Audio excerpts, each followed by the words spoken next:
ከሽሬ ወደ ማይጸብሪ የሚወስደው መንገድ መዘጋቱ ተነገረ። ካለፈው እሁድ ጀምሮ ህወሓት በሽሬ አቅጣጫ ከፍተኛ ኃይል ማስጠጋቱን ተከትሎ ከሽሬ ወደ ማይጸብሪ የሚወስደው መንገድ ዛሬ መዘጋቱ ታውቋል። መንገዱ የተዘጋው በራሱ በህወሓት ታጣቂዎች እንደሆነም ተናግሯል። ትላንት ተከዜን ተሻግሮ በጠለምት በማይዳጉሽ ጥቃት የከፈቱት የህወሓት አርሚ 11 ኮር 113 ደደቢት ክፍለ ጦር ስር ያሉ ታጣቂዎች አዛዥና የሎጂስቲክስ ኃላፊ መማረካቸው መዘገቡ ይታወሳል።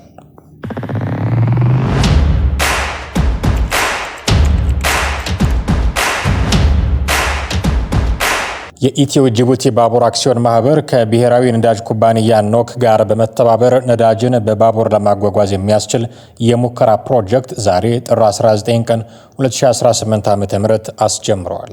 ዛሬ ጥር 19 ቀን 2018 ዓ.ም ከአዲስ አበባ ደቡባዊ ዳርቻ ከሚገኘው የንዶዴ የባቡር ዴፖ የሚጀምረው ይህ የሙከራ ጉዞ 120,000 ሊትር ናፍጣን እንደሚያጓጉዝም ታውቋል። የነዳጅ ቦቲ ተሽከርካሪዎች አሁን ላይ ስራቸው ባለበት እንደሚቀጥልም ተነግሯል። በቀጣይ ግን ለክልል ከተሞች ካልሆነ በስተቀር ለአዲስ አበባ በባቡር ከመጣ በኋላ የሚያሰራጭ ተሽከርካሪ ብቻ እንደሚያስፈልግም ተሰምተዋል።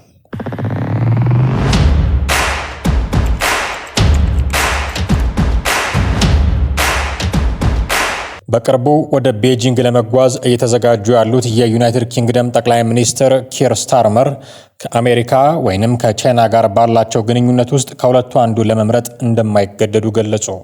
ጠቅላይ ሚኒስትሩ ዩናይትድ ኪንግደም በንግድ፣ ደህንነትና መከላከያ ዘርፎች ከአሜሪካ ጋር ያላትን የቅርብ ግንኙነት እንደምታስጠብቅ ተናግረዋል። አክለውም ግን ጭንቅላትን አሸዋ ውስጥ ቀብረህ ቻይናን ችላ ማለት ስሜት የሚሰጥ ነገር አይሆንም ብለዋል። ስታርመር ከዜና ወኪሉ ብሉምበርግ ኒውስ ጋር ባደረጉት ቃለ መጠይቅ የዓለም ሁለተኛ ግዙፍ ኢኮኖሚ ባለቤት ወደ ሆነችው ቻይና የሚያደርጉት ጉብኝት ለብሪታንያ ኩባንያዎች ጉልህ ዕድሎችን ሊያስገኝ እንደሚችልም ገልጸዋል። በርካታ የዩናይትድ ኪንግደም የንግድ አመራሮች አብረዋቸው ይጓዛሉም ተብሎ ይጠበቃል። ጠቅላይ ሚኒስትሩ ይህንን ጉብኝት የሚያደርጉት አገራቸው ለንደን ውስጥ አዲስ ሰፊ የቻይና ኤምባሲ ለመገንባት የተያዘውን አከራካሪ ዕቅድ ባጸደቀችበት በቀናት ልዩነት ውስጥ ነው። ለረጅም ጊዜ የተጓተተው ይህ ውሳኔ የተላለፈው ተቃዋሚዎች የሚገነባው ኤምባሲ የቻይና ሰላዮች ማዕከል ይሆናል የሚል ማስጠንቀቂያ እየሰጡ ባሉበት ሁኔታ ውስጥ ነው። ብዙውን ጊዜ በቀላሉ ከሀገራት መካከል እንድንመርጥ እጋበዛለሁ፣ ይህንን አታድርጉ ሲሉ ጠቅላይ ሚኒስትሩ ተናግረዋል። አስታውሳለሁ ከአሜሪካ ጋር የንግድ ስምምነት ስፈጽም ሁሉም ሰው ከአሜሪካና አውሮፓ መካከል መምረጥ እንዳለብኝ ይነግረኝ ነበረ። ይህንን ምርጫ አላደርግም ብያቸዋለሁ ሲሉ በቃለ መጠይቁ ወቅት ተናግረዋል። ከአሜሪካ ጋር በጣም ቅርብ ግንኙነት አለን። ከደህንነትና መከላከያ ጎን ለጎን ያለንን ንግድ እናስጠብቃለን በማለትም አክለዋል። በእኩል ደረጃ የዓለም ሁለተኛዋ ግዙፍ ኢኮኖሚ ሆና ያለች ቻይና የንግድ ድሎች እያሉ ጭንቅላትን አሸዋ ውስጥ መቅበርና ቻይናን ችላ ማለት ስሜት የሚሰጥ ነገር አይደለም ሲሉም አቋማቸውን ገልጸዋል።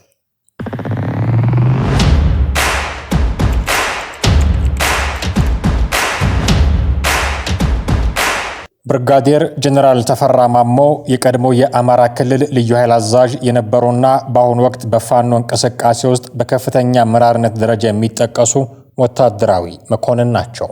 ጀነራል ተፈራ ማሞ በኢትዮጵያ መከላከያ ሰራዊትና በክልሉ ልዩ ኃይል ውስጥ የነበራቸው ረጅም ጊዜ ተሞክሮ ለፋኖ እንቅስቃሴ ትልቅ ወታደራዊ አቅም ስለመፍጠሩም ይነገራል። የፋኖ ወታደራዊ ዘመቻዎችን በማቀድና ስልታዊ ውጊያዎችን በመምራት ረገድ ቁልፍ ሚናም ይጫወታሉ ተብሏል። በየጫካው የሚገኙ የፋኖ አባላትን ወታደራዊ ስነ ምግባርና የውጊያ ስልት እንዲላበሱ በማድረግ ረገድ የሙያ ድጋፍ ይሰጣሉ። በታችኛው የህብረተሰብ ክፍልና በተዋጊው ዘንድ ያላቸው ከፍተኛ ክብር ለእንቅስቃሴው የሞራል ጥንካሬ ይሰጣል የሚሉ ትንታኔዎችም አሉ። በተለያዩ ጊዜያት በሚሰጧቸው መግለጫዎች የተበታተኑ የፋኖ ክፍሎች ወደ አንድ ዕዝ እንዲመጡና የጋራ አመራር እንዲመሰረቱ ግፊት ሲያደርጉ የቆዩም አመራር ናቸው።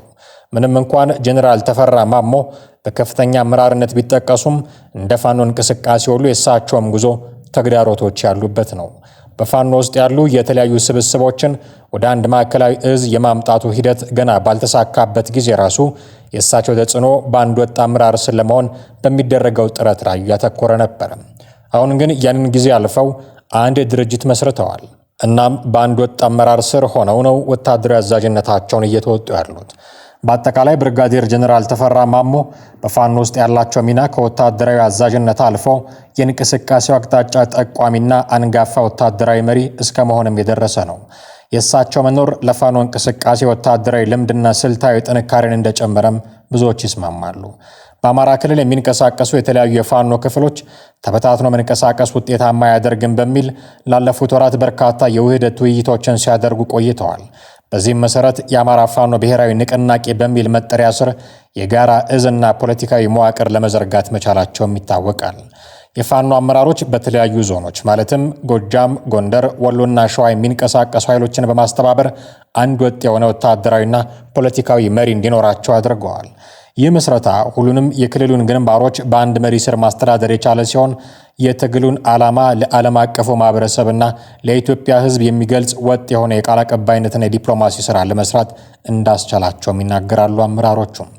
ጀነራል ተፈራ ማሞም ታዲያ በዚህ አዲስ የውህደት ሂደት ውስጥ ካሉት አንጋፋ ወታደራዊ መሪዎች መካከል አንዱ ናቸው። ጀነራሉ ካላቸው ረጅም ጊዜ ወታደራዊ ሳይንስ ዕውቀት አንጻር አዲሱን የጋራ እዝ በማማከርና ስትራቴጂ በማውጣት ረገድ ቁልፍ ሰው ናቸው ተብሎላቸዋል። ጀነራሉ በተለያዩ የፋኖ ቡድኖች ዘንድ ተሰሚነት ያላቸው በመሆኑ በመካከላቸው ልዩነቶች ሲፈጠሩ እንደ ሽማግሌና እንደ መሪ በማስታረቅ ውህደቱ እንዲቀጥል በማድረግም ትልቅ ድርሻ አላቸው። በቅርብ ጊዜያት በተደረጉ የውህደት ስብሰባዎች ላይ እንደነ ዘመነ ካሴና ሌሎችም የመስክ አዛዦች ጋር በመሆን ጀነራል ተፈራ ማሞ የጋራ መግለጫዎችንም ሲሰጡ ተስተውለዋል። በእርግጥ መስክ ላይ ባለው የኢንተርኔትና የስልክ ችግር ምክንያት ሁሉንም ክፍሎች በአንድ ሰንሰለት ማገናኘት አሁንም ቢሆን ፈታኝ ነው። የመንግስት ኃይሎችም የአንድነት ድርጅቱን አመራሮች ኢላማ በማድረግ የሚሰነዝሩት ጥቃት ሌላው ተግዳሮት ነው።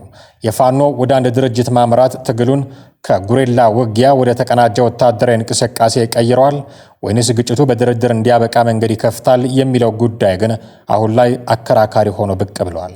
ብርጋዴር ጀነራል ተፈራ ማሞ ደግሞ የዚህ አንድነት የጀርባ አጥንት በመሆን በወታደራዊ ጥበብና በአመራር ድጋፍ እየሰጡ ይገኛሉ። ታዲያ እኚህ ረጅም የውትድርና ልምድ ያላቸው ጀነራል ከሰሞኑ በሚሰጧቸው ሀሳቦች የተነሳ አወዛጋቢ ሰው ወደ መሆን ተሸጋግረዋል። ጀነራሉ በቅርቡ በሰጡት አንድ ቃለ ምልልስ ላይ ዝነኛ ስለሆነው ጥቁር ክላሽ የተናገሩት ነገር ከዚህ በፊት ጠቅላይ ሚኒስትር ዶክተር አብይ አህመድ ካነሱት ሀሳብ ጋር ተዳምሮ እጅግ መነጋገሪያ ሆኗል። ብልጽግና አይተ ከሆነ ጥቁር ክላሽ እያለ ያንቋርር ነበረ። ይሄ ጥቁር ክላሽ የሚያስፈልገው ተኩሶ መሬት ላይ ጠብ የማያደርገው ለአማራ ፋኖ ነው። ለአንተ አያስፈልግህም። ለምርኮኛ ስነልቦና ላለው አያስፈልግም። ንጠቀው አልኩትኝ። ጦሩ ንጠቀው። ይሄን ጥቁር ክላሽ አለው ነጠቀው። ከተወሰነ በኋላ ጋሼ ጥቁር ክላሿን ይዘናልኝ የምንፈልጋት አንገታሟን ነው አለ። ስናይፐሩን ማለት ነው። የተከበረው ምክር ቤት እንዲገነዘብ የሚያስፈልገው ከዚህ ውጊያ በኋላ የገዛነው ክላሽ አለ። ለየት ያለ ክላሽ ነው። ድሮ አልነበረንም። ከዚህ ግጭት በኋላ ያስገባነው ክላሽ መከላከያ ብቻ ያለው ኢትዮጵያ ውስጥ ያልነበረ በከለሩ የሚለይ አዲስ ክላሽ አለ። ይህንን ክላሽ ሀገር እንከላከል፣ ሀገር አትፈርስም ብለው አውደ ግንባር ሄደው የቆሰሉ ኦሮሞዎች፣ አማራዎች፣ ወላይታዎች ገሎ መሳሪያ የወሰደ ሁሉ ፋኖ ነኝ የሚለው ገሎ ያ መሳሪያ የወሰደ ሁሉ ነው ፋኖ ነኝ እያለ የሚፎክረው ወንድሙን ሊከላከለው ሄደውን ገሎ መከላከያ ያመዋል። ይሄን ሲያይ ያን ክላሽ ሲያይ ያመዋል። ያ ክላሽ ማንም ጋር የለም፣ ክልል የለም፣ ፖሊስ ጋር የለም። እንዲህ ባለ አወዛጋቢ ንግግራቸው ምክንያት ስማቸው የተነሳ ያሉት ብርጋዴር ጀነራል ተፈራ ማሞ ከዚህ በፊት ተናግረውት ብዙ ወቀሳም ሙገሳም አስገኝቶላቸው የነበረውን ነገር አሁንም ደግመውታል። ብርጋዴር ጀነራል ተፈራ ማሞ የኢትዮጵያ መንግስት ከኤርትራ ጋር ጦርነት የሚጀምር ከሆነ ከጀርባ ሆነን እንወገዋለን ብለው ዝተዋል። አንድ ቁጥር ጠላታችን ብልጽግና ነው። ሌላውን በቀኝ በግራ የምናየው ሌላ ጠላት የለን። ብልጽግና የሚባልን በገባበት እየገባን መምታት ነው። አሁን ብልጽግና ትግራይንም ለማጥቃት ቢንቀሳቀስ ኤርትራም ቢገባ በማን ነው የሚረማመደው? የሚረማመደው እኮ በአማራ ላይ ነው። በአማራ ላይ ሳይረማመድ በሱዳን ዙሮ ኤርትራ ይገባል እንዴ?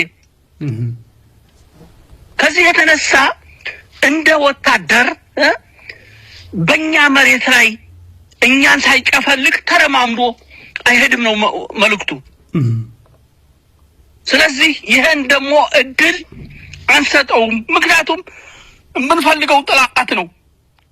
የምንፈልገው የመጀመሪያ ዓላማችን ይህን ኃይል ማጥፋት አለብን፣ ለማንም አይረጅም የሚል ነው። በዚህ አጋጣሚ እንደባለፈው በአማራ መሬት እያግራራ ትግራይ ላይ ገብቶ ሊተኩስ ይችላል? እስቲ ልየው። እንዴት አልፎ ኤርትራ ላይ ሊተኩስ ይችላል? ዋናውን ነገር እኮ ይሄን መልካም ምድር ሳይቆጥ ይሄን ህዝብ ሳይይዝ እንዴት ነው የሚሄደው? ምክንያቱም ይሄ ጥላት ለዚህ ህዝብ አንደኛ ደረጃ ጥላታችን ነው። ስለዚህ እኛ ያለን በእኛ ላይ ተረማምዶ የትግራይን ህዝብ ሆነ የኤርትራን ህዝብ ሊያጠቃ አይችልም። ከኋላው እንከመርበታለን፣ እናራግፈዋለን። ይህን የጄኔራሉን ንግግር ያስተዋሉ ሰዎች እንዴት አንድ የጦር መሪ በዚህ ልክ ለገዛ ሀገሩ ባዳ ይሆናል የሚል ጥያቄ ማንሳታቸው አልቀረም። ታዲያ የዛሬን ያደርገውና በአንድ ወቅት በጄኔራሉና በሀብታሙ አያሌው መካከል ገብቶ በነበረ የሐሳብ ልዩነት ምክንያት ሀብታሙ አያሌው አንድ መረጃ ሲያሰራጭ ነበረ። በእርግጥ መረጃው ጄኔራሉ ራሳቸው በጻፉት መጽሐፍ ላይ የሰፈረ ሲሆን ብሔራቸው አማራ አለመሆኑን የሚያስረዳ ነው በማለት ነበረ ሀብታሙ በጊዜው የገለጠው። ወሎ ሰው ወይም አማራ አለመሆኑን ራሱ ነው ጄኔራል ተፈራ ማሞ የገለጸው። በአስረጅ ነው የጠቀሰው። በእናቱም በአባቱም በተለይ ከወሎ ላስታ እንዳልሆነ ይገልጻል። ሲያስረዳ ምን ብሎ ነው የሚያስረዳው? ጄኔራል ተፈራ ማሞ ዲሰንደንት መሆናቸውን ቤተሰቦቹ ወደ ላስታ ዋግ መጥተው እዚያው አካባቢ የኖሩ ናቸው እንጂ ይላል። የእናቱን ሀረግ ሲጠቅስ እናቱ ከጎጃም አካባቢ የመጣች ስለመሆኑ ወደ ላስታ የእናቱ እናት ቤተሰቦች ማለት ነው። የእናቱ አባት ቤተሰቦች ደግሞ ከደብረ ታቦር ጎንደር አካባቢ የመጡ መሆናቸውን ይገልጽና የአባቱ የዘር ሀረግ ደግሞ ከትግራይ እንደርታ የመጡ ናቸው ይላል። ይሄ የተፈራ ማሞ መጽሐፍ ነው። ይኸው ማንበብ ትችላላችሁ። ገጽ 47 ላይ መጽሐፉ እጃችሁ ላይ ያለ ግቡና አንብቡት። እንዲህ ይላል ጄኔራል ተፈራ ማሞ። ይህም የቅርብ የዘር ሀረግ ቆጠራ ነው። ወደ ላይ ወደ ቀድመ አያቶቼ ዘር ስቆጥር ይላል ከአባቶቼ ወገን የእንዳዋ ዘር ብርኮ ገብርኤል ላይ ተንሰራፍቶ የሚኖር አለ። የእንዳዋ እናት ይልና ከዛ ጎጃሜ ናት። ቀያምባ ማርያም ከሚባል ደብር በጋብቻ ወደ ላስታ በመምጣት ልጆች ወለደች። እኛ ስናድግ እንዳዋ ግማሽ ጎጃሜ በመሆኗ ከጎጃም ዘር አለብን በሚል ይነገረን ነበር ይላል። አሁን ከዛ በኋላ ቀጥሎ ያለውን ተመልከቱ። በአባቴ በወንዶቹ ወገን ማስተካከያ አድርጉበት። በአባቱ በእናት ወገንና በአባቱ በአባት በወንድ ወገን ያለውን ነው የሚጠቅሰው። የአባቱ እናት ማስተካከያ አድርጉት ያልኩት ቅድም የአባቱ እናት ከጎጃም የአባቱ አባት የወንድ ቤተሰቦች ደግሞ ከትግራይ እንደርታ ናቸው ይላል። ምንድን ነው የሚለው? በአባቴ በወንዶቹ ወገን ቅድመ አያት የሆኑት ተክሉ ጓንጉል ይላል ጄኔራል ተፈራ ማሞ የትግራይ ዘር እንደሆነ ወይም እንዳለበት አባቴ የደጋገመ ይላል። የትግሬ ዘር አለብኝ ይለኝ ነበር። መነሻ አካባቢውም እንደርታ አውራጃ ልዩ ስሙ መሃል እንደርታ እንደነበረ ይነግረኝ ነበር።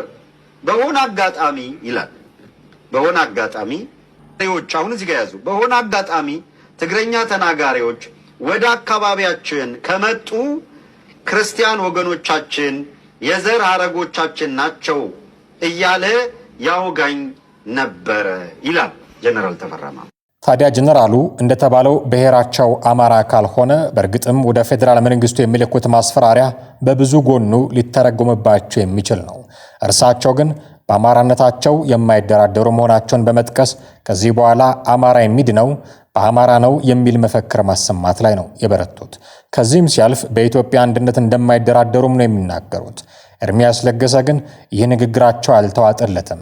እናንተም ልክ እንደ ኦነግና ህወሓት በአማራነታችሁ ላይ ብቻ ታተኩራላችሁ እንጂ የኢትዮጵያ ነገር አይገዳችሁም ብሎ እንዲህ ሞግቷቸዋል። አሁን ያለው ድርጅት ማጠንጠኛው ጓድ ተፈራ የተናገረው እና ይሄ የምታሽሞነሙኑ የሆነ ነገር የምትሉ ሰዎች ራቁ፣ በአደባባይ ውጡና ኦኬ ተቀብለነዋል፣ በቃ እኔ እኮ እሱን ነው የምለው፣ እንትን አትበሉ፣ አታምታቱ። አንድ ሰው ምን ችግር አለው እንደዛ ቢሆን? እኔ ችግር አለው አላልኩም። አታምታቱ። ጉዞ ብሔርተኝነት ነው። ጉዞ የኦነግ መንገድ ነው። ጉዞ የህወሓት መንገድ ነው። ህወሓት የሄደበትን መንገድ ነው እየሄዳችሁ ያላችሁት። ኦነግ የሄደበትን መንገድ ነው እየሄዳችሁ ያላችሁት። የብሔርተኝነት ቆንጆ ስለሌለው ማለት አይ እኛ በኢትዮጵያ አንድነት ላይ ጥያቄ አናነሳም የሚባል ነገር የለም። ህወሓትም በኢትዮጵያ ጥያቄ አንስቶ ስልጣን ላይ ሲመጣ ኢትዮጵያ አንድነት ላይ ጥያቄ አላነሳም። ኦነግም ምናልባት ስልጣን ቢይዝ ላያነሳ ይችላል። አንድ አይነት ናችሁ። የዝንጀሮ ቆንጆ ነው ብሔርተኝነት። መገለጫው ሊለያይ ይችላል። አንደኛው ትምክተኛ ይሆናል፣ አንደኛው ኔፖቲክ ሊሆን ይችላል። ከዛ ውጪ ግን ጉዞ ይሄን ነው እየተናገርኩ ያለሁት።